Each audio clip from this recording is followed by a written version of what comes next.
घरर पूजा घरे एही तीनोटी जिनिस रहिबा बहुत जरूरी अटे। एमिति घर सर्वदा पैसारे भरी रही थाए। जदि आपणकर पूजा घरे एही जिनिस नाही तो आजिठारु निश्चय रखी दियंतु। एहा सहित आमे एही भिडियो रे जानिबा कि पूजा करिबा समय रे केउ भूल करिबा अनुचित। जदि आपण एमिति भूल करिवे तेबे देवी देवता आपणकर घरे बास करि नथांती। संपूर्ण विषय वस्तु जानिबा पूर्वरु आपण मानंकु गोटिए निवेदन, एही वीडियो को गोटिए लाइक करि दियंतु एवं भक्तिर सहकारे कमेंट बॉक्स रे जय श्री कृष्णा अवश्य लिखंतु।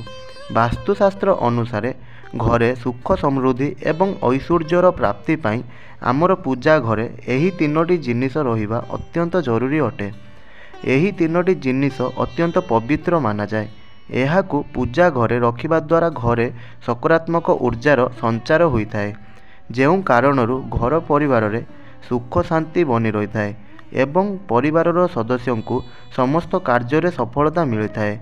तो बंधुगण चलतु जानिबा आमर भारतीय संस्कृति रे छोट किंबा बड़ कौनसी प्रकारर पूजा करिबा पाई केते गुड़िए नियम रही थाए एवं एही नियम गुड़िकर पालन करिकि ही आमको पूजा पाठ करिबा दरकार, जहा द्वारा पूजार संपूर्ण फल आमको प्राप्त होइथाए। अन्यथा पूजा पाठ व्यर्थरे जाइथाए। केते थर आमे श्रद्धा एवं भक्ति तो पूजा पाठ करिथांती, किंतु तथापि मध्य आमर मनस्कामना पूर्ण होई नथाए। आमर कष्ट समस्यार निवारण मध्य होई पारि नथाए एवं आमको मानसिक शांति मध्य मिली नथाए। एमिति कोन पई होइथाए? एहार पछर कारण वास्तुदोष होई पारे एवं एही वास्तुदोष को दूर करिबा पाई आम वास्तुशास्त्र रे कुहा जाइथिबा किछि उपाय अवश्य करिबा उचित। आमर शास्त्र रे जेते भी पूजा सामग्री विषय रे कुहा जाइछि सबु वस्तु गुड़िकर अलगा अलगा विशेषत्व रही थाए।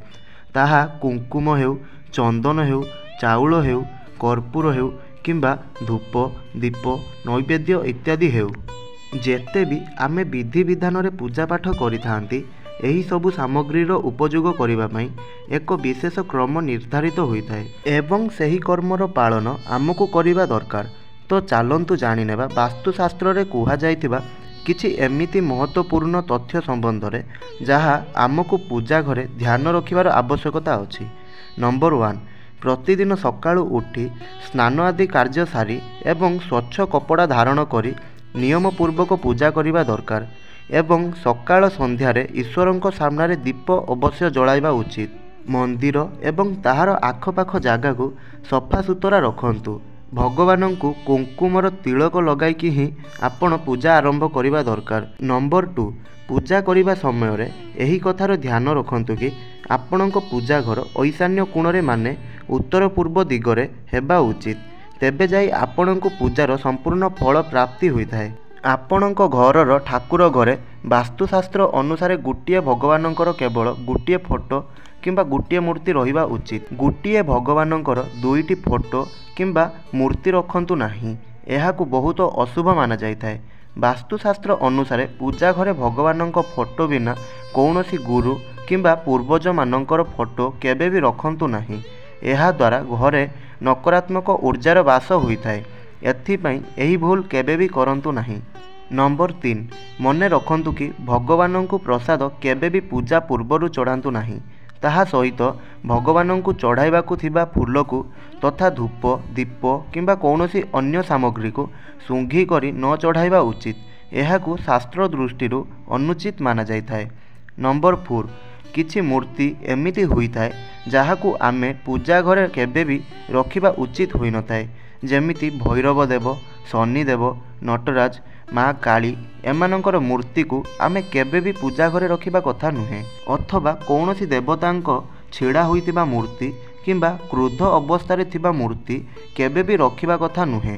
एहा द्वारा पूजा घरर वातावरण उग्र बनी जाइथाए एवं सकारात्मक ऊर्जा नकारात्मक ऊर्जारे बदली जाइथाए एवं परिवार रे अशांतिर वातावरण बनी रही थाए। केते लोक एमिति होई थांती जना अजणा रे पूजा घर को निजर बेडरूम रे बनाई थांती, जहा कि बहुत बड़ भूल होइथाए। वास्तुशास्त्र अनुसारे एपरी करिबा द्वारा घर को दरिद्रता आसीथाए, घरर उन्नति केबे भी होई नथाए। एथिपाई आपण एमिति करंतु नाही, କାହିଁକିନା ପୂଜା ଘର ବେଡରୁମ୍ରେ ହେଲେ ତାହାର ପବିତ୍ରତା ଭଙ୍ଗ ହୋଇଥାଏ।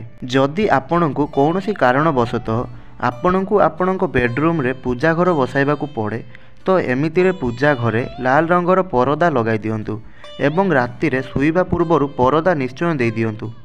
ଲୋକମାନେ ଏମିତି ହୋଇଥାନ୍ତି, କେତେ ଦିନ ଧରି ପୂଜା ଘରେ ଅଳିଆ ରଖିଦେଇଥାନ୍ତି, ଯେମିତିକି ବାସି ଫୁଲ, ଧୂପକାଠିର ଖୋଳ, ଘିଅର ଖାଲି ଡବା ଇତ୍ୟାଦି। ଏହି ଜିନିଷ ଗୁଡ଼ିକ ଉପରେ ଧ୍ୟାନ ଦେଇନଥାନ୍ତି ଏବଂ ଏହି କାରଣରୁ ସେହି ବ୍ୟକ୍ତିକୁ ବହୁତ ଜଲ୍ଦି ଗରିବୀର ଶିକାର ହେବାକୁ ପଡ଼ିଥାଏ। ସେହି ଘର କାଙ୍ଗାଳ ହେବାକୁ ଲାଗିଥାଏ ଏବଂ ଦେବୀ ଦେବତା ମଧ୍ୟ ସେହି ଘରେ ରହିନଥାନ୍ତି। ଏଥିପାଇଁ ଏହି ଜିନିଷ ଗୁଡ଼ିକ ଉପରେ ଧ୍ୟାନ ଦିଅନ୍ତୁ ଏବଂ ଧନର ଦେବୀ ମା ଲକ୍ଷ୍ମୀଙ୍କୁ ପ୍ରସନ୍ନ କରନ୍ତୁ। ଆସନ୍ତୁ ଏବେ ଜାଣିବା କି ଆମର ପୂଜା ଘରେ କେଉଁ 3ଟି ଜିନିଷ ନିହାତି ରହିବା ଉଚିତ। ନମ୍ବର 1, ଗଙ୍ଗା ଜଳ। ଆମର ଶାସ୍ତ୍ରରେ ଗଙ୍ଗା ଜଳକୁ ଅତ୍ୟନ୍ତ ପବିତ୍ର ମାନାଯାଇଥାଏ। ଏଥିପାଇଁ ପୂଜା ଘରେ ଗଙ୍ଗା ଜଳ ରହିବା ଅତ୍ୟନ୍ତ ଜରୁରୀ ହୋଇଥାଏ।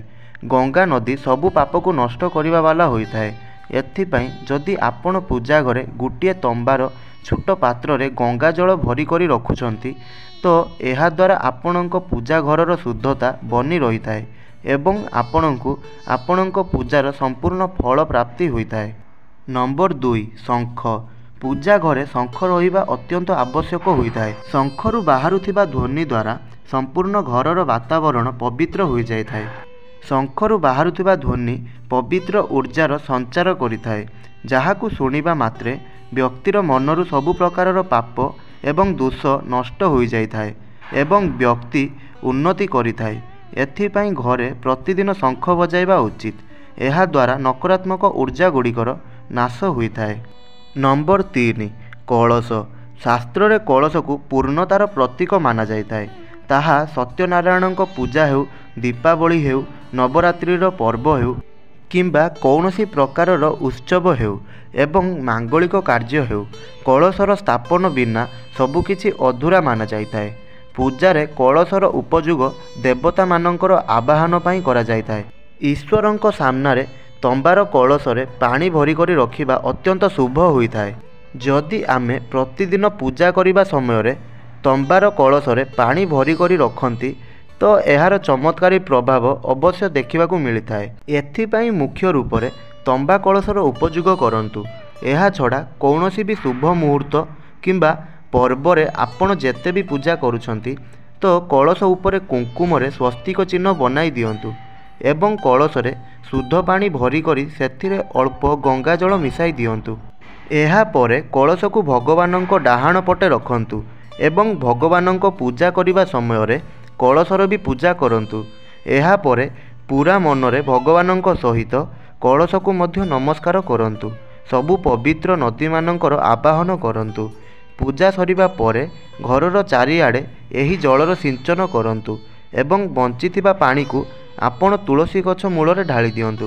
ଏହା କରିବା ଦ୍ୱାରା ଅବିମନ୍ତ୍ରିତ ଜଳରୁ ବାହାରୁଥିବା ଊର୍ଜା ଘରର ବାତାବରଣକୁ ସକାରାତ୍ମକ କରିଥାଏ ଏବଂ ଘରେ ଅଦ୍ଭୁତ ଶାନ୍ତିର ଅନୁଭବ ହୋଇଥାଏ। ପୂଜାରେ ଯଦି କୌଣସି ସାମଗ୍ରୀର କମି ରହିଯାଏ ତ ଚିନ୍ତା କରନ୍ତୁ ନାହିଁ ଏବଂ ପୂଜାକୁ ମଝିରୁ ବନ୍ଦ କରନ୍ତୁ ନାହିଁ। ଏମିତିରେ ଭଗବାନଙ୍କୁ ଚାଉଳ ଏବଂ ଫୁଲ ଚଢ଼ାନ୍ତୁ ଏବଂ ମନରେ ସେହି ଜିନିଷର ଧ୍ୟାନ କରନ୍ତୁ। ପ୍ଲାଷ୍ଟିକ ବୋତଲରେ କିମ୍ବା କୌଣସି ଅପବିତ୍ର ଧାତୁରେ ଗଙ୍ଗା ଜଳ ରଖନ୍ତୁ ନାହିଁ। ଅପବିତ୍ର ଧାତୁ ଯେମିତିକି ଆଲୁମିନିୟମ ଏବଂ ଲୁହାର ଧାତୁ ଗଙ୍ଗା ଜଳ ତମ୍ବାର ପାତ୍ରରେ ରଖିବା ବହୁତ ଶୁଭ ହୋଇଥାଏ। କେତକୀର ଫୁଲ ଶିବଲିଙ୍ଗରେ ଅର୍ପଣ କରନ୍ତୁ ନାହିଁ। କୌଣସି ପୂଜାରେ ମନର ଫୂର୍ତ୍ତି ପାଇଁ ଦକ୍ଷିଣା ଅବଶ୍ୟ ଚଢ଼ାଇବା ଉଚିତ। ମା ଲକ୍ଷ୍ମୀଙ୍କୁ ବିଶେଷ ରୂପରେ ପଦ୍ମ ଫୁଲ ଅବଶ୍ୟ ଚଢ଼ାଯାଇଥାଏ। ଏହି ଫୁଲକୁ 5 ଦିନ ପର୍ଯ୍ୟନ୍ତ ଜଳ ଛିଞ୍ଚି ପୁନର୍ବାର ଚଢ଼ାଇ ପାରିବେ। ସର୍ବଦା ଏହି କଥାର ଧ୍ୟାନ ରଖନ୍ତୁ କି ଦୀପରୁ ଦୀପ ଜଳାନ୍ତୁ ନାହିଁ। ଶାସ୍ତ୍ର ଅନୁସାରେ ଯେଉଁ ବ୍ୟକ୍ତି ଦୀପରୁ ଦୀପ ଜଳାଇଥାଏ ସେମାନେ ରୋଗୀ ହୋଇଥାନ୍ତି। ଘରର ମନ୍ଦିରରେ ସକାଳ ଏବଂ ସନ୍ଧ୍ୟାରେ ଦୀପ ଅବଶ୍ୟ ଜଳାନ୍ତୁ। ଗୋଟିଏ ଘିଅର ଦୀପ ଏବଂ ଅନ୍ୟଟି ତେଲର ଦୀପ ଲଗାଇବା ଉଚିତ। ପୂଜାରେ ଦୀପକୁ ସଠିକ୍ ଜାଗାରେ ରଖିବା ବହୁତ ଆବଶ୍ୟକ ଅଟେ। ଘିଅର ଦୀପ ସର୍ବଦା ଡାହାଣ ପଟେ ଏବଂ ତେଲର ଦୀପ ସର୍ବଦା ବାମ ପଟେ ରଖନ୍ତୁ। ଜଳପାତ୍ର, ଘଣ୍ଟି, ଧୂପଦାନୀ ଏମିତିକା ଜିନିଷ ସର୍ବଦା ବାମ ପଟେ ରଖିବା ଉଚିତ। ତ ବନ୍ଧୁଗଣ, ଏହା ତ ଥିଲା ଘରର ଠାକୁର ଘରକୁ ନେଇ କିଛି ମହତ୍ତ୍ୱପୂର୍ଣ୍ଣ କଥା। ଆପଣଙ୍କୁ ଯଦି ଏହି ଭିଡ଼ିଓଟି ଭଲ ଲାଗିଥାଏ ତାହେଲେ ତଳେ ଥିବା ଆମର କମେଣ୍ଟ ବକ୍ସରେ ଜୟ ମା ଲକ୍ଷ୍ମୀ ଅବଶ୍ୟ ଲେଖନ୍ତୁ ଏବଂ ଭିଡ଼ିଓକୁ ଗୋଟେ ଲାଇକ୍ କରନ୍ତୁ।